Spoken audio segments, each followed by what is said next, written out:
Good morning students.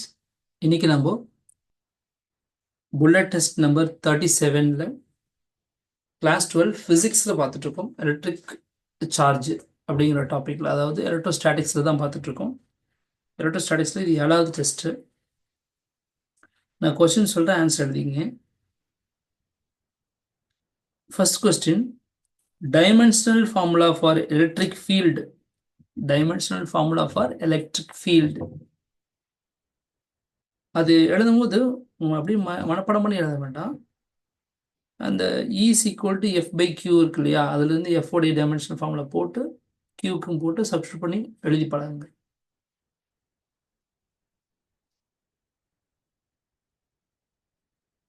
Next question number 2. SI unit of linear charge density. Linear charge density. So linear charge density அப்படின்னா வேற ஒன்றும் கிடையாது, charge by unit length. அதாவது ஒரு wire நேற்று கிளாஸில் பார்த்தோம் இல்லைங்களா, என்ன பார்த்தோம் அப்படின்னா, ஒரு பாசிட்டிவ் சார்ஜ் ஒன்று மேலே ஒன்று அப்படியே அடிக்கிட்டே போனோம் அப்படின்னா அப்படியே ஒரு நூல் மாதிரி வந்துகிட்டே இருக்கும். கண்டினியூவாக டாட் வச்சு ஒரு லைன் வரும் இல்லையா, அது மாதிரி ஒரு ஒயரில் நம்ம அப்படி ஒரே ஒரு பாசிட்டிவ் சார்ஜ் மட்டும் வச்சுட்டு வர மாதிரி தான் அது எனது லீனியர்லி சார்ஜ்னு அர்த்தம். அந்த மாதிரி ஒரு கேஸில் 1 மீட்டர் லென்த்துக்கு எவ்வளோ சார்ஜ் இருக்குதுங்கிறது தான் இது நம்ம சார்ஜ் டென்சிட்டி, அது லீனியர் சார்ஜ் டென்சிட்டின்னு சொல்லுவோம். யூஸ்வலாக டென்சிட்டி அப்படின்னா வால்யூம், அதாவது மீட்டர் கியூபிக் எவ்வளோன்னு பார்ப்போம், வால்யூம் தான் கம்பேர் பண்ணுவோம். பட் இங்கே வந்து பார்த்தீங்கன்னா லீனியர் சார்ஜ் டென்சிட்டினா லென்த்துக்கும் கம்பேர் பண்ணுவோம், ஒரு யூனிட் ஏரியாவுக்கும் கம்பேர் பண்ணுவோம், யூனிட் வால்யூம் கம்பேர் பண்ணுவோம். ஸோ அந்த வகையில் யூனிட் லென்த்துக்கு எவ்வளோ அப்படிங்கிறது தான் லீனியர் சார்ஜ் டென்சிட்டி. அப்போ இதனுடைய யூனிட் என்னவா இருக்கும்? What is unit of linear charge density? அடுத்தது கொஸ்டின் நம்பர் 3. KE square. கேனா கூலும் கான்ஸ்டன்ட், ஈன்னு தெரியும், E square. KE square by capital G, அதாவது gravitational constant, into ME into MP, அதாவது mass of electron into mass of proton. இதெல்லாம் நம்ம book பேக்கில் அந்த எக்ஸசைஸில் பார்த்தோம். இந்த ரேஷியோட வேல்யூ என்ன, அதுவும் நேற்று சம்மில் போட்டோம், கிளாஸில் ஒர்க் அவுட் பண்ணோம், பார்த்துங்க. அந்த வேல்யூ மட்டும் எழுதுனா போதும். Next question number 4. Question number 4 சொல்கிறேன், கொஞ்சம் கீனாக வாட்ச் பண்ணிங்க. A polythene piece rubbed with wool. ஒரு பாலித்தீன் பீஸ் என்ன பண்றோம், உள் வச்சு என்ன பண்றோம், ரப் பண்றோம். சரிங்களா? பண்ணும்போது என்ன பண்ணுதுன்னா, அந்த பாலித்தீன் பீஸ் வந்து become negatively charged. It become negatively charged. அப்படின்னா எவ்வளோ எலக்ட்ரான்ஸ் அதில் டிரான்ஸ்ஃபர் ஆயிருக்கும்? ஒருவேளை அந்த பாலித்தீன் பீஸ் வந்து 3 × 10⁻⁷ கூலும் அப்படிங்கிற சார்ஜ் அட்டன் பண்ணியிருந்தா, உள், அதாவது கம்பளியை வச்சு என்ன பண்றாங்க, தேய்க்கிறாங்க. எப்படி கிளாஸ்ல சில்க் வச்சு, சில்க் பட்டு துணி வச்சு தேய்க்கிறாங்க இல்லையா, அது மாதிரி கம்பளி துணியை வச்சு என்ன பண்றாங்க, தேய்க்கிறாங்க. அப்படின்னா அந்த பாலித்தீன் என்ன பண்ணும், சார்ஜா மாறும். அது என்ன சார்ஜா மாறுது, நெகட்டிவ்லி சார்ஜ். இதெல்லாம் நோட் பண்ணி வச்சுங்க எப்பவுமே. அப்போ அந்த பாலித்தீன் பேக் உள்ள சார்ஜ் எவ்வளவு ஆயிருக்குன்னு பாத்தீங்கன்னா 3 × 10⁻⁷ கூலும். இப்போ கொஸ்டின் என்னன்னா, அந்த 3 × 10⁻⁷ கூலும் அட்டன் பண்ணிருக்குன்னா அப்ப எவ்வளவு எலக்ட்ரான்ஸ் வந்து அந்த ஊல், அந்த கம்பெனில இருந்து என்ன பண்ணுது, அந்த பாலித்தீன் பேக்குக்கு போயிருக்கு. இப்படிங்கிறது கொஸ்டின். அப்போ நீங்க அந்த நம்பர் ஆஃப் எலக்ட்ரான்ஸை கண்டுபிடிக்கணும். போடுங்க பார்க்கலாம். இது வந்து நீங்க எக்ஸாக்டா போட்டாலும் போட்டுட்டு கடைசியில் என்ன பண்ணுங்க, ரவுண்ட் ஆஃப் பண்ணி ஒரு வேல்யூ, எஸ்டிமேட் வேல்யூ கொடுத்தீங்கன்னா போதும்.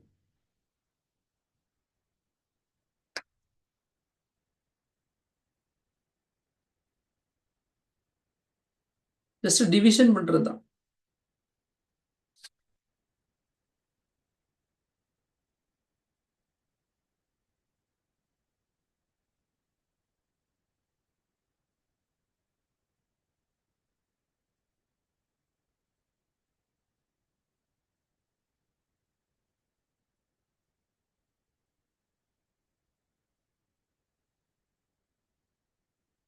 Question number 5.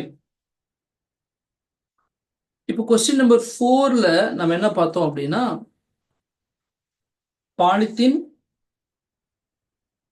பீஸ் வந்து சார்ஜ் ஆயிடுச்சு பிகாஸ் ஆஃப் அந்த கம்பளி துணியால் ரப் பண்ணும்போது அப்படி ஆயிடுச்சுன்னு சொன்னோம். இப்போ அதனால எவ்வளோ சார்ஜ் நமக்கு அது கிடைச்சிச்சு அப்படின்னா நெகட்டிவ் சார்ஜ் வந்து 3 × 10⁻⁻7 கூலும் அப்படிங்கிற அமௌண்ட் கிடைச்சிச்சு. இந்த ப்ராசஸில் ஏதாவது மாஸ் வந்து அந்த கம்பளியிலிருந்து பாலித்தீனுக்கு வந்திருக்குமா அப்படிங்கிறது தான் question.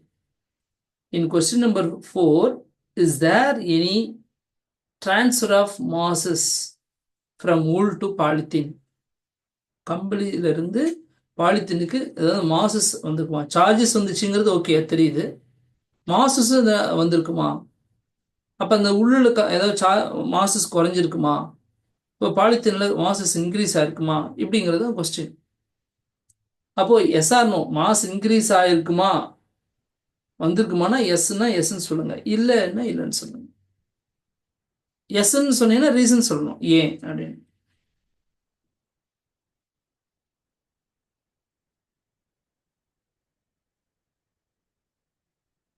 Then question number 6.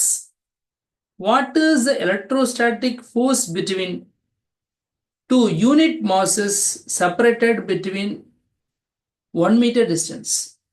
2 unit mass எடுத்துக்கிறோம், இந்த பக்கம் ஒரு unit mass, sorry unit charges, 2 unit charge not mass, எழுதும் போது மாஸ் எழுதிட்டேன் sorry. 2 unit charges,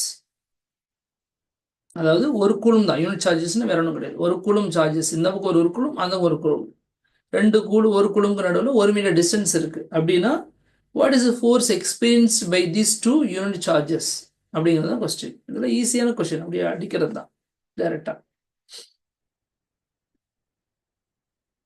next question number 7. SI unit of electric dipole moment. SI unit of electric dipole moment. Question number 8. Total electric force between multiple charges on a single charge. அதாவது ஒரு charge மேல multiple charges, நிறைய charges வந்து அது மேல force act பண்ணுது அப்படின்னா அந்த ஒட்டுமொத்த ஃபோர்ஸுக்கான ஒரு சமேஷன் ஃபார்முலா ஒன்று படிச்சிருப்போம், ஃபோர்ஸஸ் பை மல்டிபிள் சார்ஜஸ்ன்னு சொல்லிட்டு. அந்த ஃபார்முலா தான் எனக்கு வேணும், அதை மட்டும் எழுதிருங்க, வேற ஒன்றும் இல்லை. அது டெரிவ் பண்ணவும் பழகிங்க, ஏன்னா அதெல்லாம் கேட்பாங்க போர்டில். Then question number 9. 10⁻19. சரி, கொஸ்டின் நம்பர் 8 எழுதுங்க, எழுதியிருக்க மாட்டேங்க. அதே மாதிரி ஸ்டூடெண்ட்ஸ், இப்போ நீங்கள் இந்த புல்லட் டெஸ்ட்லாம் எழுதுறீங்க இல்லையா, இதில் உங்களுடைய எக்ஸ்பீரியன்ஸ் எப்படி இருக்குது? இதில் ஏதாவது நீங்கள் ஒரு வேலை சரி இப்படி இருந்தால் நல்லாயிருக்கும், இல்லை இந்த விஷயத்தை இப்படி பண்ணிங்கன்னா இன்னும் பெட்டராக இருக்கும் அப்படின்னு சொல்லிட்டு நீங்கள் ஏதாவது சஜஷன் இருந்தாலும் அது எனக்கு என்ன பண்ணுங்க சொல்லுங்கள். இதில் என்ன ப்ளஸ் இருக்குது, என்ன மைனஸ் இருக்குது இந்த நம்ம டெஸ்ட் வைக்கிறதுல, அப்போ அது ரெண்டுத்தையும் டிஃப்ரென்ஷியேட் பண்ணி காட்டுங்க. அப்போ தான் அடுத்து, ஏன்னா இதே மாதிரியே எப்பவும் இருக்கக்கூடாது, அடுத்தது அப்டேட் பண்ணிக்கிட்டே இருக்கணும் புதுசு புதுசாக. நானுமே அதை யோசிச்சுட்டு தான் இருக்கேன், பட் நீங்களும் உங்கள் சைடில் ஏதாவது இருந்தால் சொல்லுங்கள். Question number 9. 10⁻19 electrons is equal to dash coulomb. 10⁻19 electrons is equal to dash coulomb.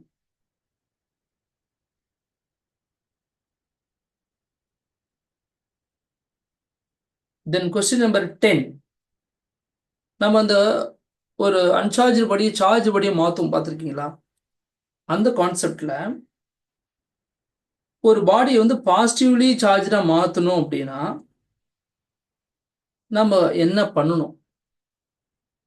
So அப்போ ஒரு ராடு ஒன்று கொண்டாடுவோம், அது பாசிட்டிவ்லி நெகட்டிவ்லி சார்ஜ் ராடு கொண்டாடுவோம், ஒரு அன்சார்ஜஸ் பேர் வச்சுருப்போம், அது சஸ்பெண்ட் பண்ணி வச்சுருப்போம், இல்லை ஏதாவது ஒரு ராடு இன்சுலேட் பண்ண ஒரு ராடு வச்சு என்ன பண்ணுவோம், நம்ம சப்போர்ட் பண்ணி கொடுத்துருப்போம்.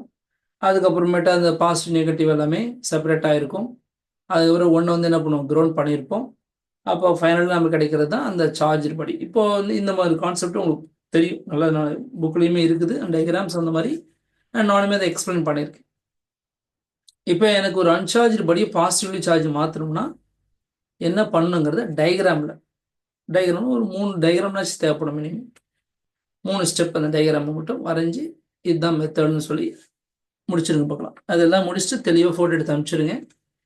ஏன்னா லைவ்ல வந்து யாராவது ஒருத்தருடைய ஆன்சர் எடுத்துக்கிட்டு நான் டிஸ்கஸ் பண்ணுவேன். ஸோ அதனால யாரும் இருக்கலாம், எழுதி அனுப்ப.